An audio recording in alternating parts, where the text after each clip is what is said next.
আগের পার্টটাই তোমরা দেখেছো get ready with me share করেছি তোমাদের সাথে, কিন্তু কোথায় যাচ্ছি সেটা তোমাদের সাথে শেয়ার করিনি, সেটা একটু পরে তোমাদের সাথে শেয়ার করবো। দুজন মিলে রেডি হয়ে বেরিয়ে পড়লাম, যেহেতু ওরও ইনভাইটেড ছিল এক জায়গায়, একই জায়গায় দুজন ইনভাইটেড ছিল। যাই হোক, মিররে দেখো আমি টুকি করছি, টুকি।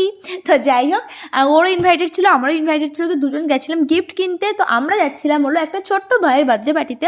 বাড়িটা ক্লাস 3-তে পড়ে, অনেক ছোটো আর ঘরোয়াভাবে একটা অনুষ্ঠান হচ্ছিলো, সেখানে যাবো। তো তার জন্য গিফট কিনতে এসেছিলাম। তো আমাদের মনে হলো প্রয়োজনীয় জিনিস দেওয়াই বেটার হবে, যেটা ওর কাজে লাগবে। তো সেজন্য এসেছিলাম স্কুল ব্যাগ কিনতে। তো আমরা এখানে অনেক ধরনের ব্যাগ দেখছিলাম, আমাদের পছন্দ হচ্ছিল না, অনেক রকম প্রবলেম হচ্ছিলো। তো যাই হোক, অনেকটা কষ্টের পর একটা ব্যাগ চুজ করে নিলাম। দেন আমরা যাবো এবার বার্থডে পার্টিতে। তো তার আগে ভীষণ খিদে পেয়েছিল আমার, আর রাস্তায় ফুচকা দেখবো আর আমি দাঁড়িয়ে ফুচকা খাবো না, হতেই পারে না। সেটা রাত 12টার সময়ও যদি ফুচকা পাই তাও আমার খেতেই হবে, এটা আমার নেশা না ভালো লাগা আমি জানি না। তো যাই হোক, ফুচকা টুচকা খেয়ে দুজন চলে গেলাম সোজা বার্থডে পার্টিতে। পরের পার্টটায় তোমরা দেখবে বার্থডেতে কী কী করছি, চলো টাটা।